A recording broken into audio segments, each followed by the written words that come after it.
Welcome. We bid you welcome. John Clauser, Johnny Metal, the Metal Dad, coming to you from my music corner of the world, from the Music Nut program. John the Music Nut, how you doing, my friend? Doing great. How y'all doing? Welcome, Uh, Butch. Hey, and thanks, man. you've seen him on The Contrarians, you've seen him on Lair of the Alchemist. How many other channels have you been on? Or are those the main two that we've seen you on? Contrarians, Lair the Alchemist, and then my buddy and I are starting up a new one called For the Sake of Heaviness, but that won't premiere till November. So I Nice. think I was on with Grant once too. Something like this for the sake of heaviness?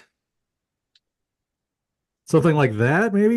Yeah, that's where the name came from. Nice. I know it's also from an Armored Saint song too, Yep, exactly. yeah, but Butch Balich, man, it's great to have you. For those who do not know, Butch, of course, sang for a band called Argus. What was the main time span for that? Argus ran from like 2006 until 2020 was our last show. Um, Something like that. We didn't really we started in 2006 and then things didn't really get moved until 2010. So it was about 10 years. Right. Like Okay. 2010 through 2020 were the album years and the shows and short jaunts over to Europe. Right.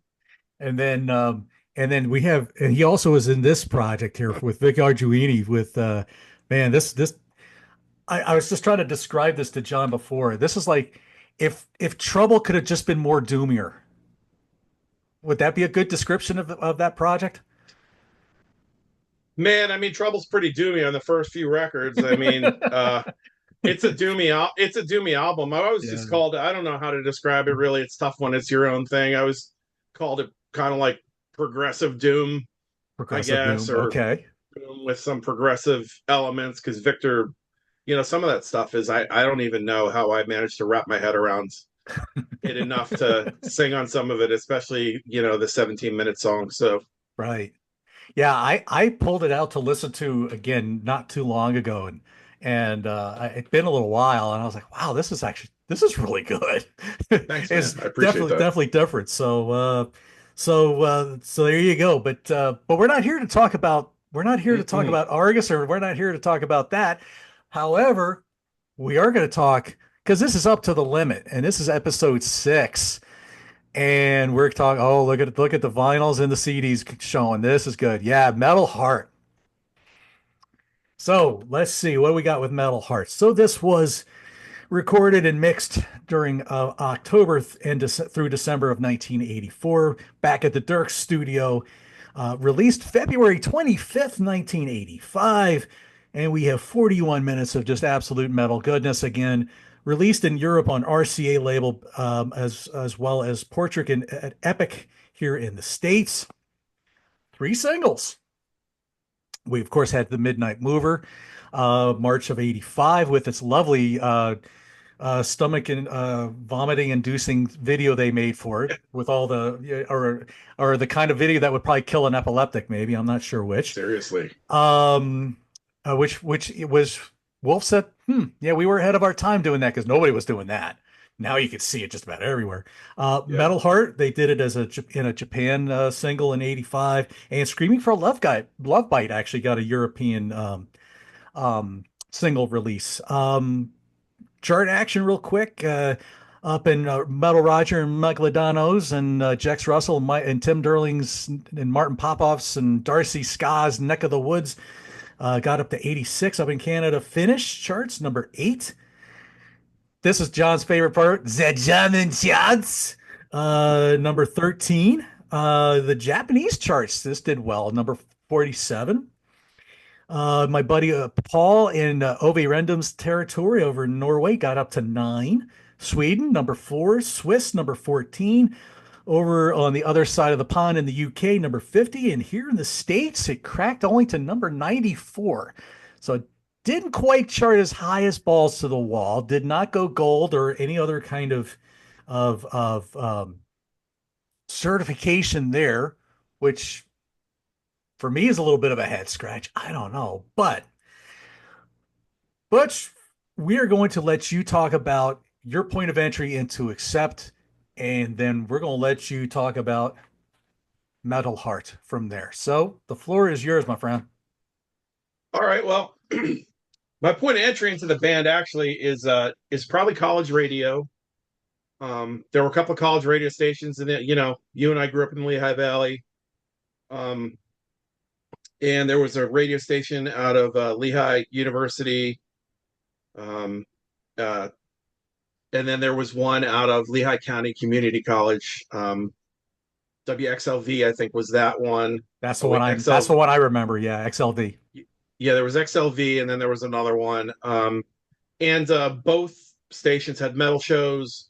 The one at Lehigh County Community College, I think, was XLV, and there's a guy named Kamikaze Craig that was on Wednesday nights, I think, Tuesdays or Wednesday. It was Think like so. midweek kind of thing. Introduced me to all kind of stuff. I mean, in addition to reading magazines or kids at there were a couple kids at school whose older brothers were kind of like, there was I didn't have an older sibling, but some of the kids I knew at school had older brothers who were like, kids from my grade to come in and be like, oh, my brother turned me on this. Did you check this band Keel out? Or you got to check out Wasp, or you got to listen to this. You got to, so, we found out about a lot of different bands that you wouldn't hear on regular radio. So between like college radio and then Metal Shop out of YSP, which I could get in clearly on, Mhm. in the Valley, Saturday nights. The cool thing about that was they kind of went off script. They used the intro, and that's really about it. They did their own thing and played what that's where I heard bands. They were playing local bands like Metal Wolf, and they played Wow. Cinderella before, and Tease, and all kind of cool local stuff too. So that's where I would have first heard, except I would have seen them in magazines for sure, especially around the time of Balls to the Wall. I didn't get onto them as early as Restless and Wild. I really started getting into hard rock and metal probably around, I mean, 82, but more 83 is when I got more serious about it. So we were already past Restless and Wild by that point. And I didn't start going to concerts till 84. But Mhm. I think the first thing I would have heard by them would have been like the song Balls to the Wall, London Leather Boys. I definitely heard.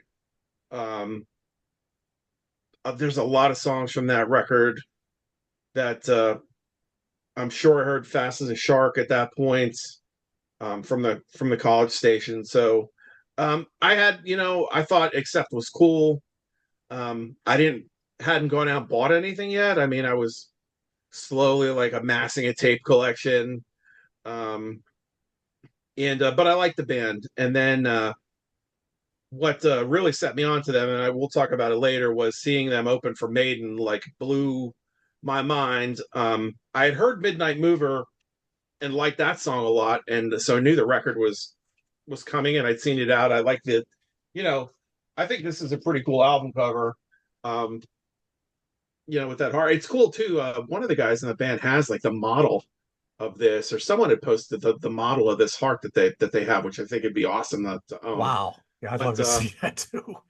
I don't know. I mean, I like this album cover. I like the color scheme's kind of cool. I mean, for me, I was drawn to it as a kid. Um, I didn't buy it right away, but it was definitely on my radar. Um, I saw them live, and that show drove me right to the record store. And actually, the funny thing is, I was thinking about this leading up to the show. Is when I was in the store, I was actually faced with a choice. I had two tapes in my hand. I had heard Fade to Black by Metallica and really liked that song a lot. So I had Ride the Lightning in one hand, and I had Metal Heart in the other. And I put the Metallica tape back, Oh, and Hmm. I bought Metal Heart. And actually I hadn't really heard anything by Metallica other than that song at that point. I went with right. Metal Heart. Um, and to this day, I always say this is my sentimental favorite record. Um, I objectively, I think Restless and Wild is their best album, best record. But this one, I just, when I reach for one, this is the one I normally reach for. I just have a lot of good memories associated with this record. But the track Metal Heart, awesome. Uh, I love that. I love the guitar solo in the middle. I like the intro into the song is really cool and moody. Just a great like driving kind of song. It's not super fast or anything. It's just like a pounder. Really cool song. Midnight Mover, I love. It's still one of my favorite accept songs. It's interesting.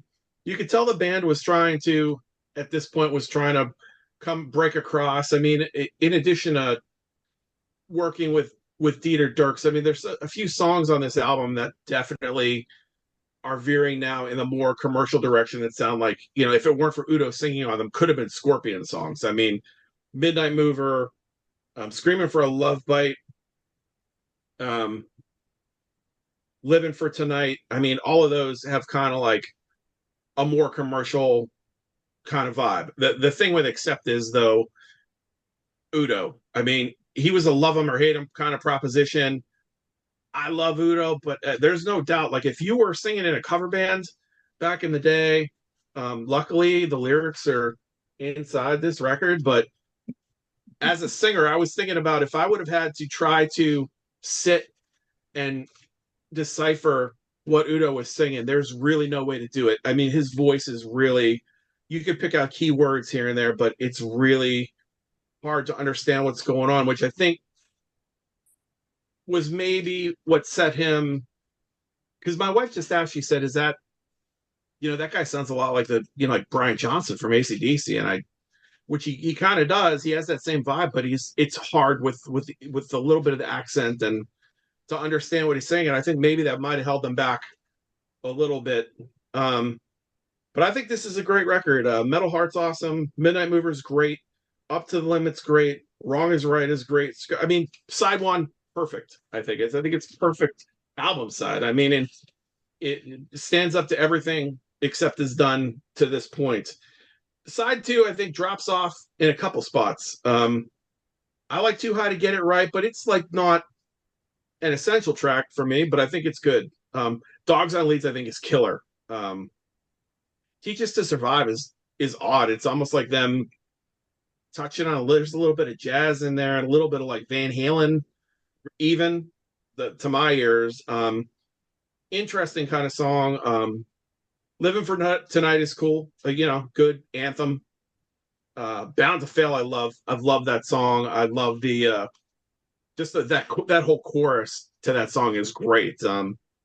So overall, I think the record's still pretty heavy for its time. It's definitely a little bit more commercial, but it's not.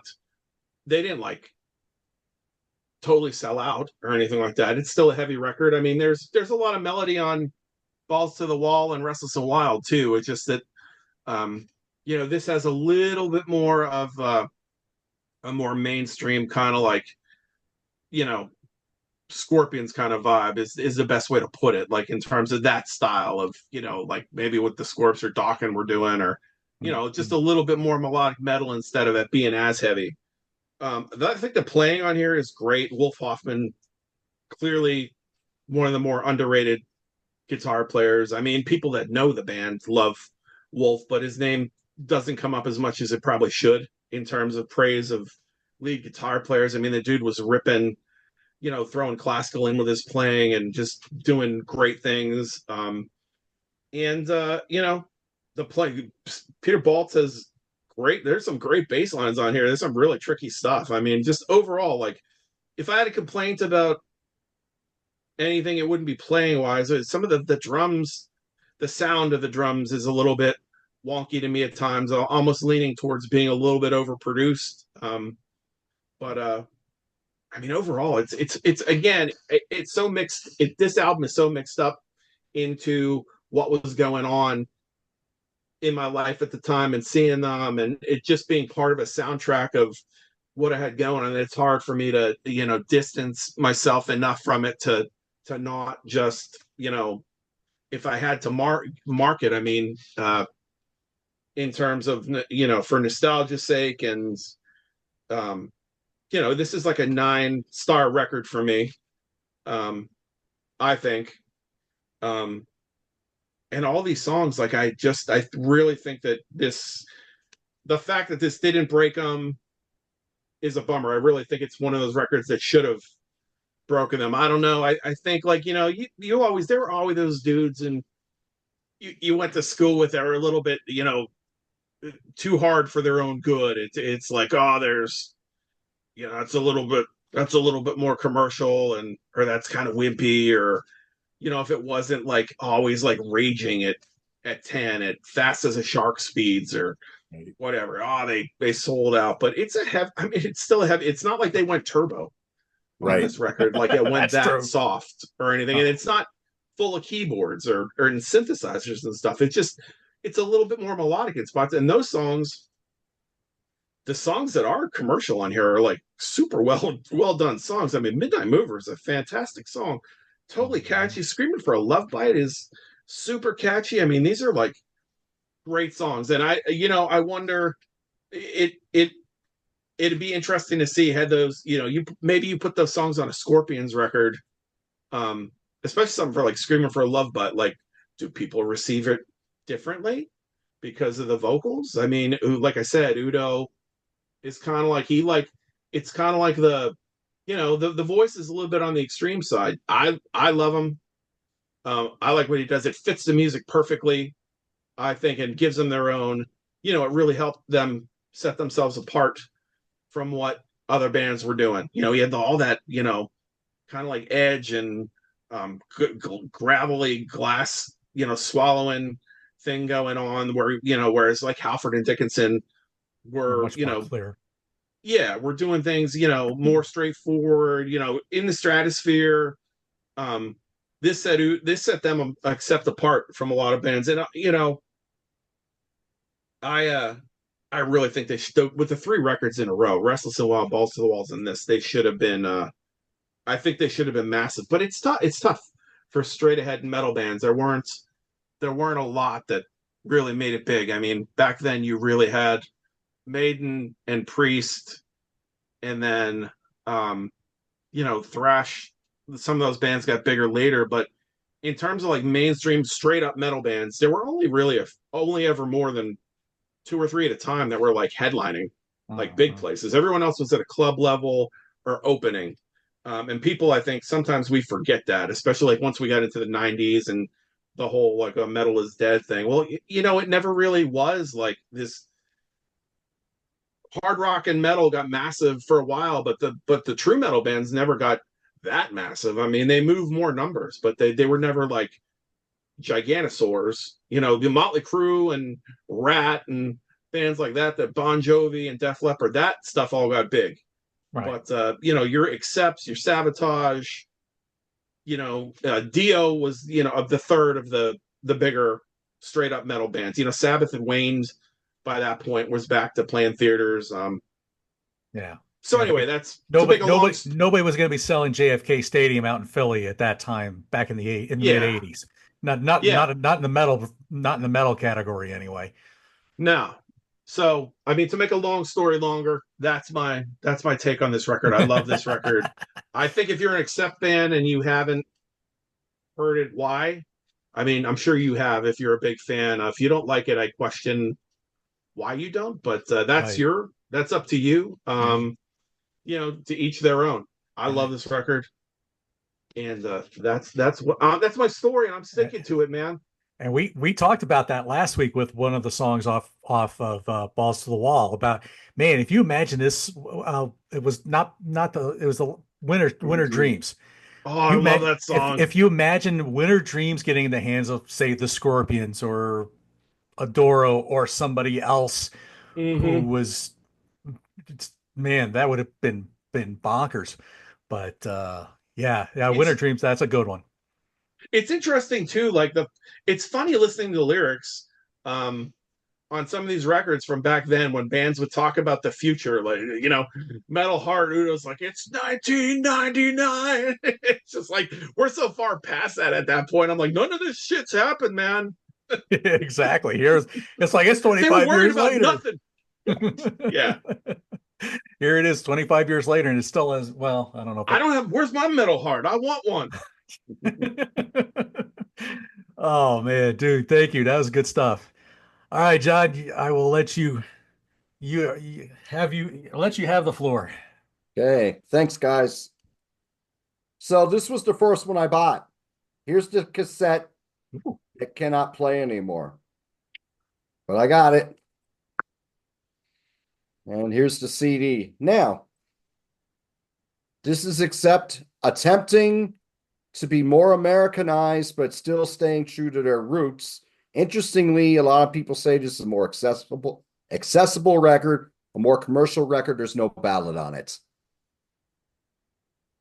Think about that, because normally we had to have the big ballad, didn't we? I mean, especially a few years that's later. true. But That's we don't true. have the Yep. ballad on here. We have the ballad, Ending Balls of the Wall. We have a ballad on our next album, Russian Roulette. We don't have a ballad here. What do we have?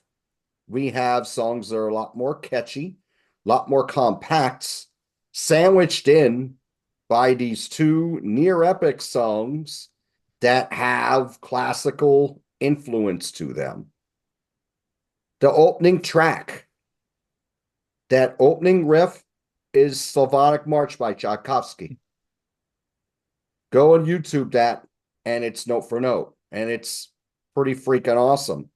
And then you have those Teutonic Gang vocals, which were really coming into the forefront on Balls to Wall. Now they're all over this album. Not every song, not the most radio friendly songs, but you hear a lot of it.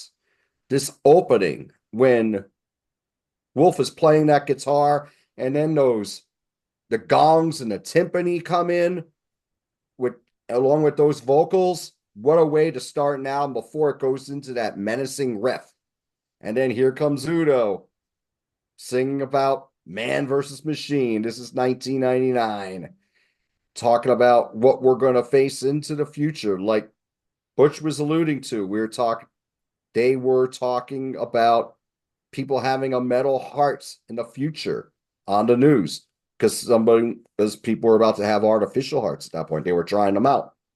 So that's what they were going with on the lyrics on this song. Excellent track here. This is their fourth most played song live. The breakdown when they go into Wolf's unaccompanied solo is one of the great moments in metal. It is fantastic. And then they go Agreed. back into the main theme, and here comes those gang vocals again in unison with the end of Wolf's solo is magnificent. Excellent opener on here. Midnight Mover was the first single video. I remember when Dee Snider was being a guest VJ on MTV at this time, and he played Midnight Mover, and then after the video was over, holy crap, they got drinks Pepto-Bismol after that. But song about drug addiction here. Yeah. The Midnight Mover is the drug dealer working in the night. Very catchy. Great pre-chorus that leads into a nice, memorable chorus here. Really compact, about 3 minutes and 17 seconds or so. Very catchy. Cool track. This should have got some radio airplay. I don't know if I ever heard it on the radio outside of RKC Radio Kings College back in the day. You weren't hearing it on the rock stations, that's for sure. Number 16 most played song live is Midnight Mover. Number 10 most played is the next track, Up to the Limit, which is my favorite song by Accept. The craftsmanship on this is excellent. What a riff. The choruses where Udo is singing over that groove that Peter and Stefan laying down, and then the response from the riff and going back into it. Then the pre-chorus, he's singing it louder, and it's getting menacing yet melodic, and then he screams when it goes right into that chorus. It's just very simple, up to the limit. The bridge is just them saying, to the limit, up to the limit. It works. Simple, yet effective. It plays like an anthem. And it's an excellent track. The deep cuts on this album, I think, destroy. I mean, we have the songs that do sound accessible, like why weren't these on the radio? But then when you hear some of these deep cuts, like Wrong is Right, you're like, these really kill. Wrong is Right is the closest thing to a near speed metal song that you heard on the previous three albums. This is the only song on the album where you have Wolf and Jorg alternating guitar solos, which is really cool. And they got a moment where they're doing some unison playing a la Thin Lizzy and Iron Maiden too, which is really cool. And Stefan Hoffman's driving this machine. His drumming on this is excellent. Screaming for a Love Bite, a melodic song about a hickey. And when I Yep. and very graphic, it's all about the hickey.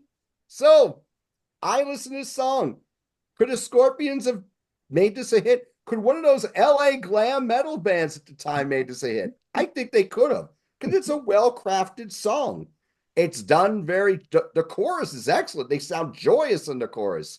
They don't sound like the mean, rough and tough, except they sound joyous on this. Excellent track. The pre-chorus is awesome. The chorus is excellent. Very simple yet effective. Catchy. This is a near perfect side A. Side B, I actually like more than Butch.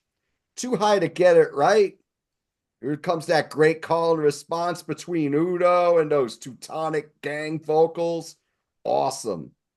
Very menacing. Udo sings the hell out of this song. He screams on this song like nothing he's ever done in his career. I don't know. He might have hit some of these notes on Russian Roulette now that I think about it, but wow. Excellent, riveting, heavy track.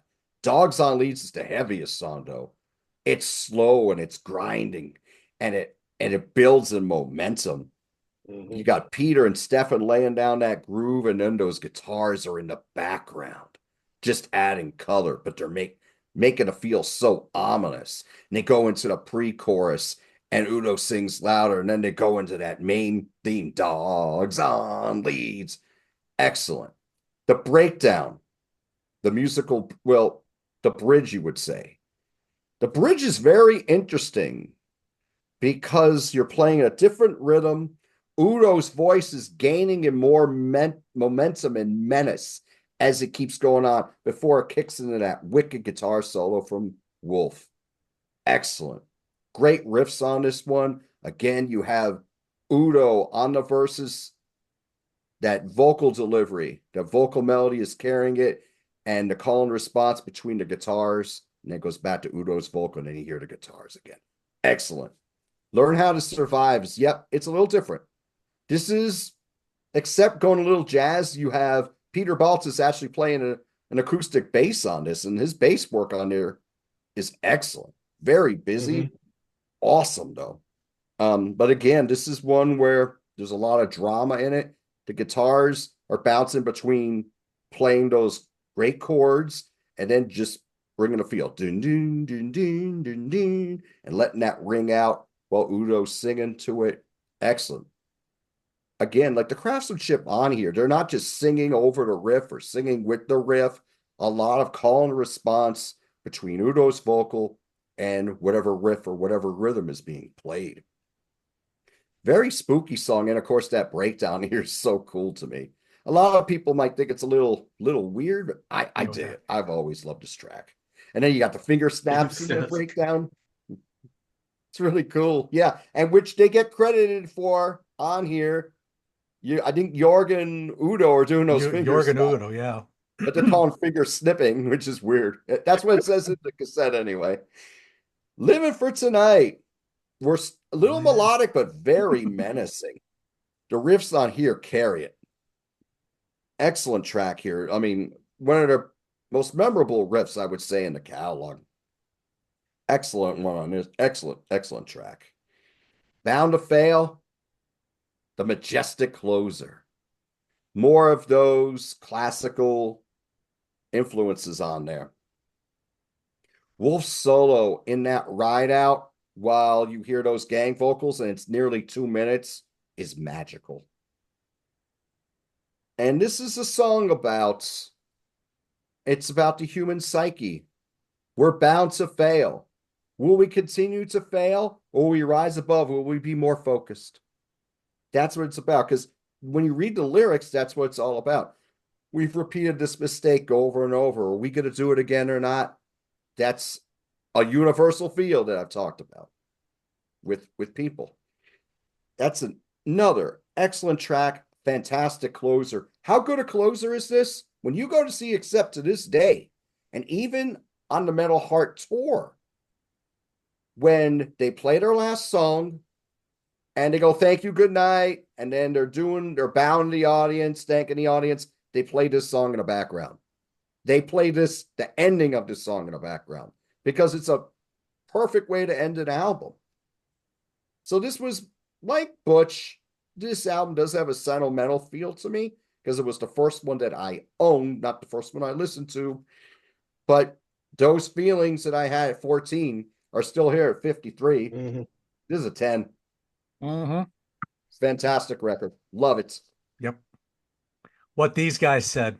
I don't need to say no more. No, no, no. You're not getting off that easy. Nope, Yeah, no kidding. nope, nope.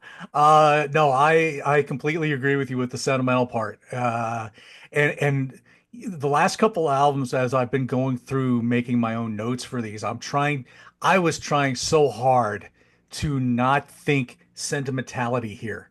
Yeah, I'm like, okay, let's see the progression of the band and let's really just dig in. That's impossible with this one. It just is for me. It probably was just as impossible for me to do the Wasp series like that too, or probably Screaming for Vengeance or whatever it was. But this album you can't not be sentimental about this album for me. I mean, this was my point of entry. Like I said, Butch and I got this. We'll talk about this in a little bit. Butch and I both got to see them, not together at the same time, or not in the same place, but we saw them in Allentown, Pennsylvania. He was just in a different part of the crowd than I was, but we'll talk about that in a few minutes. So we'll just get back. But one thing, before I get into all this, one of the things I loved about this, I loved the breakdowns of who did what. Yes. And like what type of, Wolf plays on Metal Heart. You have a choral electric sitar, a six-string Ovation acoustic guitar, a Gibson Flying V for the rhythm, and a Fender Strat strings and things Strat for the leads and stuff like that. You keep on getting these little. I love that. Even at 15 and getting this cassette, I loved that. I thought that was awesome to see that breakdown. And heck, I was even happy to see a Martin guitar used on Bound to Fail. Us being Lehigh Valley boys, and Yeah. Martin's right up Nazareth. the road and up in Nazareth. I mean, hey, that's like, all right. We've got a local representative here. I love it. I mean, come on. I look at this album as you almost like it's like a battle. Metal Heart is the opening scene of the battle. And you have that fade in with the intro, and that is your battle cry. That is the call to arms to go to war. And you get those lyrics of here, it's 1999, the human race has to face it. And, you get this whole the idea of what technology and everything else is getting into. You know, again, just such an emotional opener. You get this battle cry of a guitar solo from Wolf unaccompanied, which again gets to that ending part where he's going wah, wah, wah, wah, wah, wah, and he's just squealing out the emotion as he's getting to the end of that, and then you get to the Beethoven kind of feel for the Für Elise, kind of feel there, and it's like, oh, great song, great epic opener. I love the gang vocals here again. This guy, ah. Midnight Mover again. The type of video that when you watch it, if you're epileptic, you'd probably be dead by now. It was just that crazy. Yeah, drug dealers, vampires, however way you want to look at it. But I think this definitely more is along the lines of drug dealers. Going through the night, walking. I can't even remember the lyrics. I got so pumped up. Going with the light. Thank you.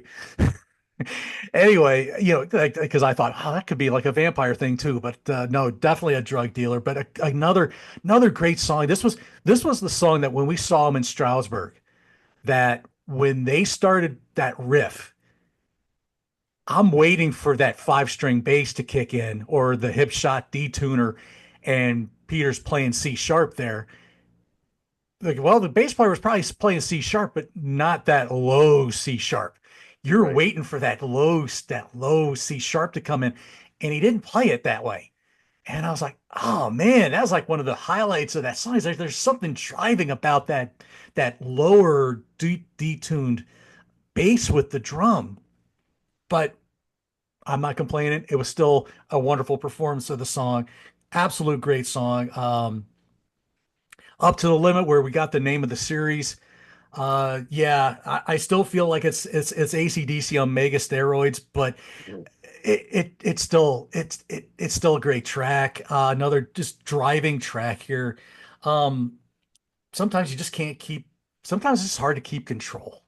You just get pushed to your limits, and you're just off you go. Wrong is right. And this was like, what is right, what is wrong? Just another driving, energetic kind of track. I love the guitar interplay here. You just don't get that much with Accept. Right. This was a few occasions you get this with the early stuff, especially. Um, I thought this was another good, just an emotive, passionate vocal here from Udo. And so yeah, but it was nice to see Jorg getting to flash his chops a little bit on this one. Um, Screaming for a Love Bite, like you said, who knew we needed to have a song about a hickey? And such a joyous, happy song too. I mean, this is like you're still in the battle and you get to go home for a little bit to be with you get to be with your girl, and what else do you want to do? Well, give her a hickey or something to remind you of. I don't know, but that's kind of that nice little break in the battle. You just get this nice joyous. I hate to say that love song, but well, why not? But a great way to end. I love all the choral parts in this one. I thought it was just another great constructed song. You flip the side over and it's back to war with Too High to Get It Right. Um, Again, another AC/DC on mega steroids type of song, but again, love the gang vocal here, the call and response, like John mentioned. Um, you get Udo just sounding more and more desperate as the song goes along, which I really dug.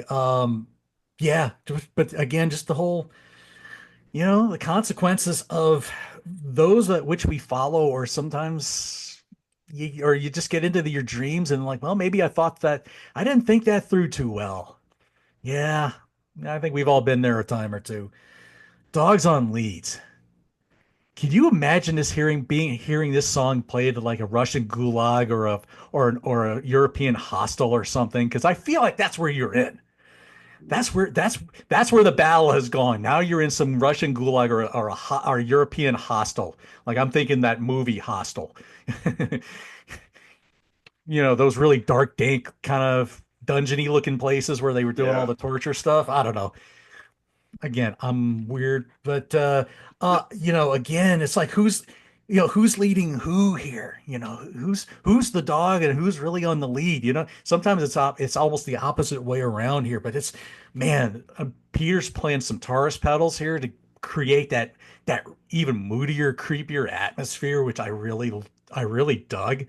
Um, Simple but yet aggressive gang vocal in the chorus. Uh, I this was always a very menacing track to me. I always dug that one. Teach Us to Survive. Get jazz guitar, jazz metal with Hot for Teacher background or Yeah. drums. Because you're right, it does kind of remind you, it does kind of have that Van Halen feel with the double bass. Almost kind of sounds a little like Hot for Teacher. Really adventurous song. Because you weren't hearing people doing this kind of thing in 1985. Nothing like this. I mean, this was a very adventurous song. Again, you get Udo just sounding more and more desperate as the song goes along. Especially by the end of it, he's screaming for his life in that thing. Of course, the finger snipping as it says it does say it even on the album. It should be. Gotta love those typos. But yeah, I think that part. I think it's a great part to the song. I was just another song. It's just very adventurous. You just didn't hear enough of that. Living for Tonight, a Jorg led song. I thought it was a good one. Just one of those thrill of the moment kind of songs. You know, they've kind of done this kind of thing already. Um, Bound to Fail, the epic closer. Okay, yeah, the lyrics have that connotation of we're bound to fail because we've been it's like Wasp would sing later on Headless Children. The Father, come save us from this madness. We're under God of creation. Are we blind? Some here slaves who worship guns to spit thunder. The children that you've made have lost their minds. Well, that's kind of what we've been doing. You know, we are bound to fail because everybody keeps trying and they're just not getting it.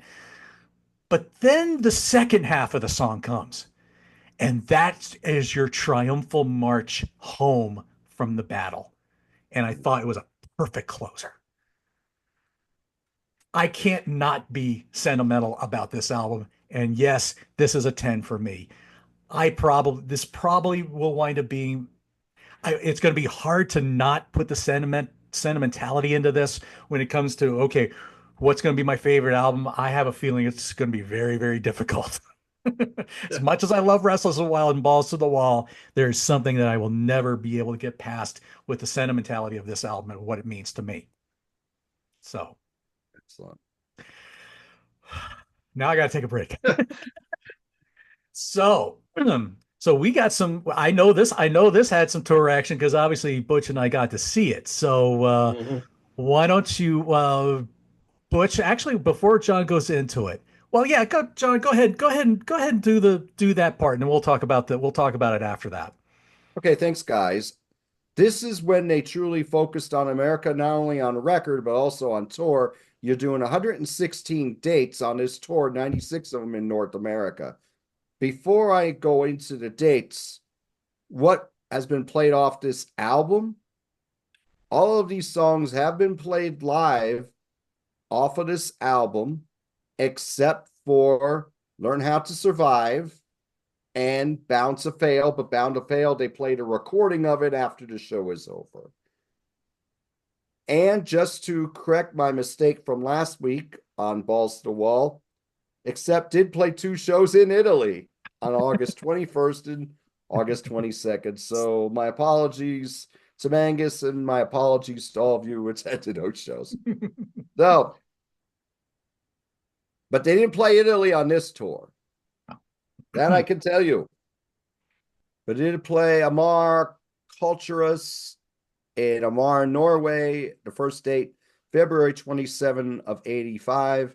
Then they played Scandinavium in Gothenburg, Sweden on the European tour.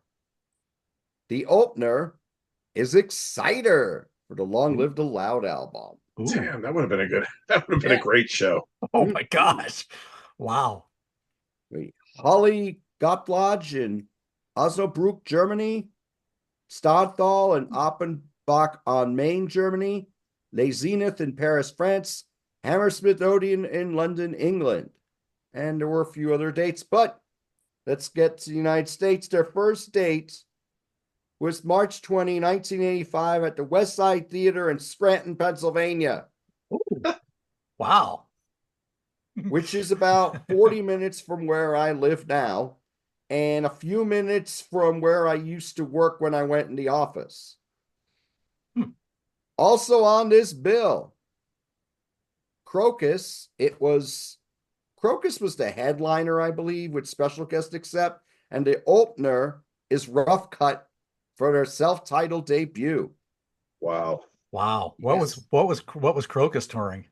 The Blitz. Oh, the Blitz. Okay. Capitol Theater in Passaic, New Jersey. Beacon Theater in New York, New York. The opener that night, though, was Coney Hatch for the Friction album. And then they were bouncing. They were doing some smaller dates. We got Hammer Jacks in Baltimore, Maryland.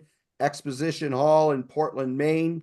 Kingston Memorial Center, Kingston, Ontario. Massey Hall in Toronto, Ontario. Now we're going a little bigger again.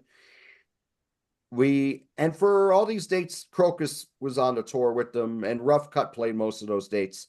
Robertson Memorial Field House, Peoria, Illinois, Dane County Coliseum, Madison, Wisconsin, Hemisphere Arena, San Antonio, Texas, Graham Central Station, Albuquerque, New Mexico, Hollywood Palladium, Los Angeles, California, Glens Falls Civic Center, Glens Falls, New York. Oh! Nassau Veterans Memorial Coliseum, Uniondale, New York. Now they're playing bigger venues because they're opening for Iron Maiden on the Power Slave Tour. June 1st, 1985, Allentown Fairgrounds. We will hear more about that shortly. Providence Civic Center, Providence, Rhode Island, Wendler Arena, Saginaw, Michigan, Omaha Civic Auditorium, Omaha, Nebraska. Irvine Meadows Amphitheater, Irvine, California, also on the bill, except they're headlining. What a bill. Queensryche promoting The Warning and Keel promoting The Right to Rock. Holy smokes. Dang. Yeah. Bronco Bowl in Dallas, Texas, also on the bill, Keel and Helix, who are pushing Long Way to Heaven. Eagles Ballroom, Milwaukee, Wisconsin. Manning Bowl, Lynn, Massachusetts. Headliners, Motley Crue for Theater of Pain. Also in a special guest spot, Y&T for the Live Open Fire album. Man. Yeah. I'm jealous too. Park Center, Charlotte, North Carolina. And then they played a few dates in Japan to end the tour. Tokyo, Kosei Nenkin Kokan in Tokyo, Japan. Festival Hall in Tokyo, Japan. This was recorded for the live Staying Alive album and originally the Kazukaban EP. Last show on the tour, September 23rd, 1985. Hua Mark Indoor Stadium, Bangkok, Thailand. So there you go. Man, that sounds like some great shows in the midst of all of that with some great bills. Goodness gracious. Yeah. Now, Butch, have you ever seen anything at Hammerjacks or did you play at Hammerjacks before? No, unfortunately, no. Most of my concert going like at that time was all in the Valley. It was all centered pretty much on either shows at Stabler, the fairgrounds, or then you had the Airport Music Hall. Like, unfortunately, I wasn't able to. There's a lot of stuff I had to miss because I either wasn't hip to the venue or I wasn't driving yet to drive down to Philly for shows at the Tower Theater or something. And plus being under 21, a little bit tough for seeing some of this stuff. But no, and I never get down. I've only ever seen a couple shows down in Maryland. Never did get to Hammerjacks, unfortunately. Yeah, I almost got there once, but dummy me didn't know you had to buy tickets ahead of time. I just thought it was like a club that you just paid I treated it like a club and thinking, oh, it's just a cover or whatever. Yeah, it doesn't work that way. But that was like 1991, 92. So I had no idea. I didn't realize what kind of a venue it was and what you had to do for something like that. And I was actually trying to go see Mr. Big because I lived in the Eastern Shore of Maryland, so it was just a couple hours drive. But yeah, I had no idea. I didn't know anything about buying tickets for a venue like that. I could see it for Stabler or the Spectrum or any of those kind of venues, but I never would have thought for a place like Hammerjacks back then. I would never have thought that. But yeah, that was my naivete. But so let's talk June 1st, 1985. Butch, what kind of memories does that day bring back for you? Well, I mean, first of all, I'd only seen three concerts up to that point. My first was the Scorpions and Bon Jovi at the Fairgrounds in '84, summer '84. Followed up in I think it was November of that year. Kiss brought the Animalized tour into Stabler Arena with Queensryche. Yeah, rub it in because I wanted to see that one too, and my parents wouldn't let me. Yeah, I don't want to rub it in, but it was really good. Yeah, I know.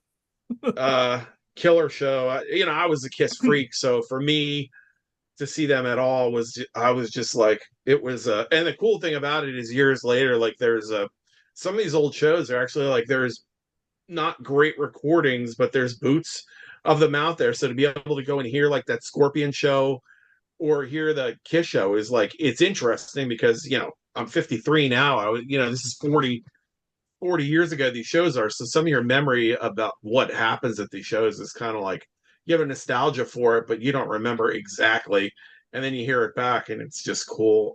I saw Triumph then in February. So we're talking about this time I'm like 13 years old, so the way that I'm getting to these shows, because my mom is not about to drop me off at the Allentown Fairgrounds or Stabler Arena by myself at this point. Thinking about it now, I don't know what I did that with my kids when they were teenagers, when they got into 13, 14, 15. I might have waited in the area though. But so my mother had a family friend who had a daughter that was in her 20s that would stay at our house when my mom and stepdad were out of town or whatever, if they went out for the night, like to you know, um, to sit. So she would take me to. My mom would buy the tickets for myself and for Dawn, and we would go to the. She'd take me to the show, so I had someone that was an adult with me at the show. Just it was like through my first year or so of this, and Maiden and Accept was my fourth concert. Um, I was really looking forward to it. I loved Power Slave. This is the record. I got a record. I bought it on cassette. I was at a store, a little store down in Quakertown. Basically, browbeat my stepdad into buying it for me. I had grabbed it and I just followed him around the store and said, "You never buy me anything," until he just took it and bought it. And I love that record. I love Maiden. And I think one of my buddies also went to the show with me because I remember us both having the tour shirt. So, but I didn't know what to expect with Accept at the show, man. They, it was why I mean, I was looking. I knew some of their stuff, so it was like I was looking forward to seeing them, but I didn't know what to think. And those dudes, I mean, from the intro music from Metal Heart starts playing. Um, they come out, Udo comes out after singing. And one of the things that struck me about the show right from the get go. Now this is before I had the album, of course. So I thought it was like, I'm like, they get to the middle of the song where Wolf's guitar solo comes, and I'm like, it's a little bit early to have your guitar solo for the night. Like he's in the middle of the first song, and he's playing this solo off to the side, on the side and the front. But it was cool. I mean, they sounded great. I don't know that I've ever seen a band as tight. Like they were when people talk about seeing bands and they talk about them being a machine in concert. Like Accept is literally was literally like that. And from video I've seen, they still are. Yep. They everything was locked in musically, and then on top of that, showmanship. I mean, I still have like stuff that they did, like just little things that they did with swinging the cars and stuff is like it's burnt into your mind. Like seeing them, like to this day, I cannot listen to Up to the Limit without, and you can go see this on videos from the tours of the show from Japan is up there. But they did the thing. They had the Udo singing, but you had the guys in point on the drum riser swinging the guitars in tandem together. And it was like, I'm 13, 14 years old. I love that stuff. I love choreography. I love when bands did it. Like when a band is super tight like that and they do stuff like that on top of that, I think it's awesome. And like I said, it's still, I'm 40 years later and I can still clearly remember them doing that. And, after that set, I ran out and I knew I was getting this album sooner or later. And glad that I did. They were awesome. We were talking earlier. I don't exactly remember the set list. Looking at some of the set lists from around that time that are out there, it was heavily Metal Heart with a couple songs maybe from Balls to the Wall, but nothing really from Restless and Wild. Like no Fast as a Shark no Restless and Wild. It was all like concentrated on the new record and a couple songs from Balls to the Wall. But they were great. Udo sounded great. The band played well. Again, like just a machine. And the funny thing about it, I think, is there was a video that went up within the last, I don't know, it was probably within the last year where this is the second show I've been on where I've spaced on Joel Hoekstra from Whitesnake filled in for them for a while on guitar. And there's a video of them teaching him like this specific choreography for a song. And there are people on there like making fun of the band for doing that. And I'm like, man, you guys just don't get it. Right. Like there's such a thing as showmanship, and you have to practice it because it looks stupid if I was in a band in high school that there were times we tried to do stuff that if we didn't practice it, it looked so dumb because we'd be off. Like, my bass player would be swinging one way and I'm swinging a mic stand the other way, and it just looks stupid. So it's like people are making fun of the fact that they're practicing this, but you have to. And it was like it was like I'll bet you anything they had that set list like everything timed down to like the minute to the second. Mhm. Um, Unbelievable show from what I remember. I sat up. I was kind of like a wuss when I was a kid. I still am when it comes to pits, anyway. But I uh, I just went up in the grandstand at the fairgrounds. We were up. It'd be towards the middle and up in the middle of the middle. So it was like a straight on kind of shot. I think we might have been slightly to the like my left of center stage, like more Wolf side of the stage. But I uh, I didn't mess with the floor at the time. Yeah. Docking and Loverboy was the first time I tried that. It was the last time for a while too, but that's a story for Another another time. day. But it's cool to to be able to see like the whole thing at one time. I mean, the sight lines are what they are. The sound, I don't, I can't really remember the sound at the fairgrounds. It's a shed. Part of the thing about it was it didn't matter for Accept because they're the opening band anyway. But like Maiden couldn't use their full production for Power Slave because of the pre-existing structure. There was the same for most bands, had to either shrink it or leave stuff out. Right. But again, like between Accept set and then Maiden, it's still to this day like one of the top concerts I've ever seen. And Accept, it's really the opening set that all opening sets are judged by for me. When I see an opening band, like people say, what opening bands have blown you away? Like that's the first time I saw an opening band. I was only at 4 shows at this point, but still to this day, I mean, it was like it just blew my doors off, like how good they were. Yeah. It made me, if I hadn't already been a fan, it would have made me one, and it made me more of a fan Yeah. seeing them. It was incredible. Yeah. Yeah. It definitely left a mark. Yeah, it definitely left a mark on you. Gosh, I mean, so for me, where I was sitting was me and my friends Mike and Dave and a couple of other guys, we sat in we got to the show.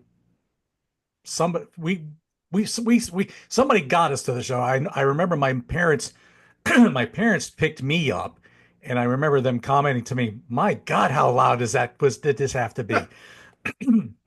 And I'm like, "Huh?" Yeah. Because What? this was only my second concert. I had only been to one concert prior to this one. And I'm not, and yes, it was the Stray Cats down in Muhlenberg, but that's another story for another time. So this was like my first metal concert. So this was like a whoa. Yeah, man, my ears were hurting badly after that show. But we were in the front row of the grandstands. So we were kind of like, I think we were kind of in the center toward the Mhm. right, maybe, because there was like a little area that sold merch, like right below where we were. And I think the Yep. bathroom there was like a bathroom right up by there too. So I remember that's where I got my $15 World Slavery shirt that I still have to this day. And so what I remember about Accept is, of course, they're starting Metal Heart, and then you hear the vocals, but then as here comes Udo sauntering out on the Yep. stage, and I remember kind of having to Oh, okay, there he is. Because he's, we're back a little bit, so it's not like you're not seeing it really clear, but he's not very, very tall, so you're kind of having to second guess a little bit. Is it my imagination, or did they seem a little bit cramped on the stage? Like it was not a very like they didn't have the full stage exactly, but it seemed kind of tight. I mean, they would have been tight on there because for like we said, Maiden already was like cramming as much as they could Yeah. onto the stage, and so they would have had to set up in front of that and that grandstand down there. The band shell, structure down there is Hmm. not huge. It's not like some of these No. places they have now, Yeah. where they're much bigger. This is like your county fair, kind of like. I mean, it's still a big stage if you're a big band, but it's Right. not. It's not like gigantic. You couldn't ever get your full production, so you're going to squeeze your opening band like I'm sure the drum riser was probably pushed up. I know I don't remember them being like the stage wasn't bisected or anything like that, but I think Yeah. they were pretty tight in there, and they were Yeah. pretty close up front on the riser because that riser they did use they had the steps on their riser because I still remember them being when they were set up on up to the limit in that kind of the triangle Right. formation. You had Peter up at the I think Peter up at top on point, and then the two Jorg and Wolf on the bottom. Uh, Yeah. so yeah, I mean it would have been tight quarters for them. Yeah. And I remember when they took the stage, the sun was still out. Yeah, It was still pretty bright. So that and I maybe the light was shining in to a point where it was kind of hard for me to really see a lot of the details on stage maybe. But I do remember the sun was still pretty bright yet at whatever time it was when they took the stage. But yeah, I mean, my memory's vague with the rest of the set. Like I said, I know it was predominantly heavy to metal hard, like you said.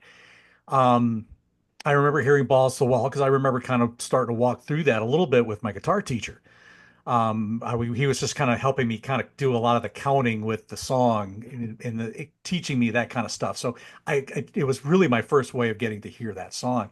But then, of course, when you talk about how small the stage was, for Maiden, you're not going to get that ridiculous World Slavery Tour look that you had. You're not going to get that because my memory serves me. You didn't get that huge Eddie thing coming out, with that shot the fireworks out. You didn't get that. correct. You got the big 10-foot mummy thing walking around, but Yep. you didn't get that big monster animatronic thing to greet you. And for Maiden fans, they also didn't get a moment where they would wind up doing another Mission from RE Part Two. So, but anyway, for those of you who don't know, Mission from RE, that little B side on the back of Two Sides or 2 Minutes to Midnight, yeah, Allentown, Pennsylvania on the Peace of Mind tour. Anyway, Yeah, yes, I think that tour was like them and Coney Hatch and Fastway, I and think, Fastway, I believe, yeah, which I missed. I remember hearing the ads for that, but I was like, there are these ones like right before my concert going days that I hear the ads for, and I'm like, yeah, so, I can't believe I missed them. yeah, exactly, So yes. close. Well, hey, I'm the same guy. I wish I could have seen that Kiss and Queensryche tour. I wish I could have seen Ozzy and Motley Crue. Yeah, I missed Um, that. oh, there were so many of those. Because Ozzy and Metallica with Ozzy Cliff. I missed that. Metallica. Dio with Rough Cut and Dio with Accept. I missed Accept. That's my only other chance to see them back then was they came back to town on the I think it was I don't know if they must have been on a Russian roulette tour at the time. It was Dio was on Sacred Heart. Dio came once he had Rough Cut open for him and once he had Accept open for him. And I missed both.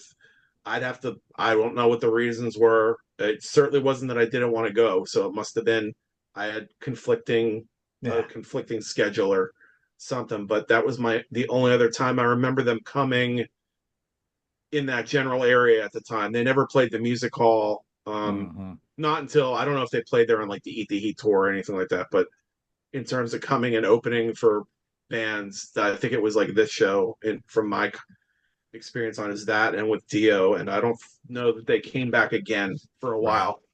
right. But anywho, so yeah, so it's always wonderful getting to relive that day as best as I can with what little memory I have of it. It's just, I just remember I came home and my ears were just like were just so like I could barely hear anything. It's like I just it literally like I was at a war and I was next to a hand grenade or something the entire Yeah, time. Boy, my ears were that's how bad my I couldn't hear nothing for a while. So yeah. it's funny Yeah. too. It's funny the way that that place was set up too. I remember you'd get that line outside going all the way down. On Um, the farmer's market. yeah, the and the back of that the grandstand there, and I can remember going in for most shows when you got in and got through. They gave your ticket. The merch was like set up here. There was a stall there, and this is I think it's funny now, like because this thing comes up ever since PCU about do you wear the band shirt that you're going to see and this and that. Man, every show was the same thing for us, man. We'd get in there on the way to our seats, stop at the merch stand, eye up the shirts. That's the one I want. Put it on top of the shirt I already had on and go sit my ass down. Yep. And then if I had money left, burn in a hole in my pocket, maybe grab something else on the way out. Right. Right. I Get wish one of I those. had my Power Slave shirt still.